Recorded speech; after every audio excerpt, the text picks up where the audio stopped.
बरोबर गवळणीची स्थिती सांगतात काय त्या गवळणीला विजय अवस्था प्राप्त झाली तुझ्या मुरलीची ध्वनी अकल्पित पडली काले केवळ झाली अंतकरणे मी घरधंदा विसरले आहारे सावरिया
मुरलीचा आवाज ऐकून विवळ झाले अंतकरणे मी घरधंदा विसरले सगळंच विसरून भरलेल्या घागरी रिकामी करून सासूबाईला म्हणजे सासूबाई अहो घरात पाणी नाही हो सासू म्हणाली अगं पाणी नाही कसं सकाळीच पाणी सोडलेलं होतं पाणी नाही आहे भरपूर आहे नाही नाही हो बघा तुम्ही घागरीमध्ये पाणी नाही भरलेली घागर रिकामी केली होती रिकामी घागर दाखवली रिकामी घागर बघितल्या बरोबर जा म्हणले पाणी घेऊन मग पाणी आणण्याचं निमित्त करून ती गवळण आली तिथं आणि देव म्हणाले कस काय तुझं काय काम आहे इथं तू कशा करता आलीस इथं काय काम आहे नारे कृष्णा तुझ्या मुरलीची ध्वनी अकल्पित पडली काने विवळ झाले अंतकरणी मी घरधंदा विसरले मुरली नव्हे केवळ आनंदीने हरला माझा प्राण एवढी हृदय संचरले म्हणून तुझ्या मुरलीची स्थिती ती ध्वनी कानावर पडल्यामुळं माझा अंतकरण विवळ झालं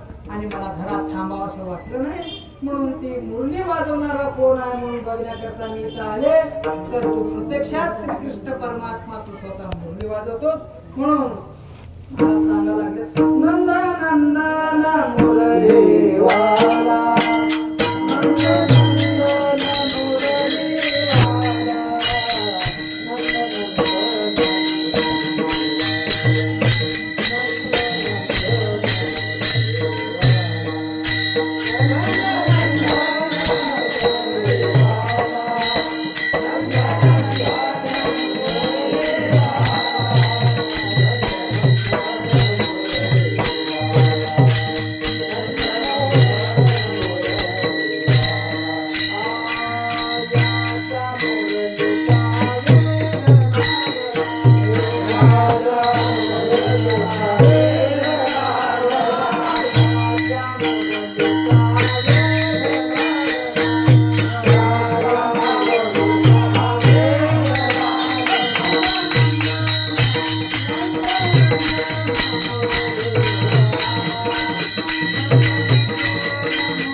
वाजवतोय ते मला इथं आल्यानंतर कळालं कृष्णा तुझी मुरली नाही तर माझा प्राण हरणारी अशी तुझी मुरली आहे.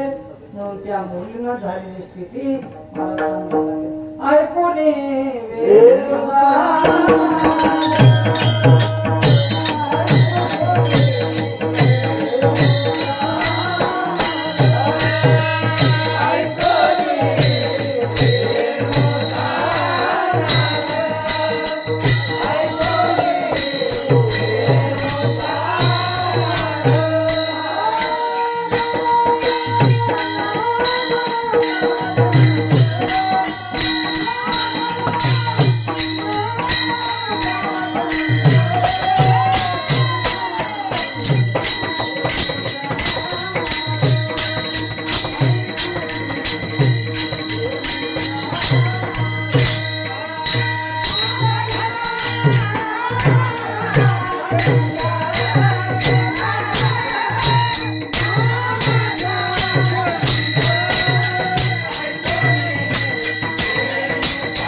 कानावर पडला म्हणून मी रिकामी घागर करून या ठिकाणी आले कृष्णा. आणि तुम्हाला तुझी इथं का आलात?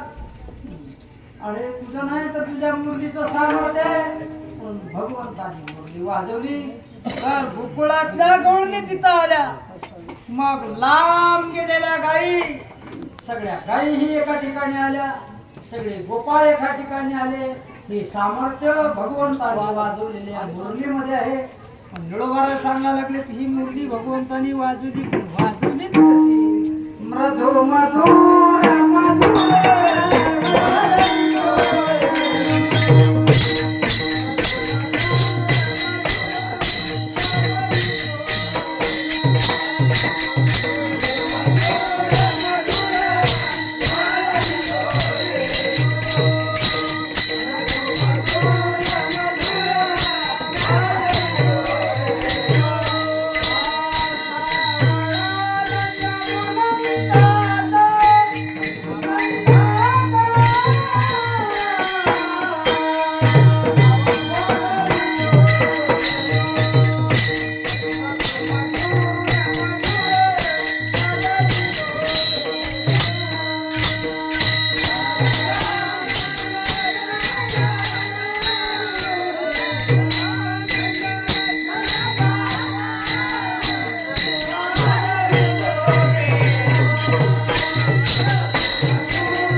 त्या वेणूचा मधुर मृदू मधुर.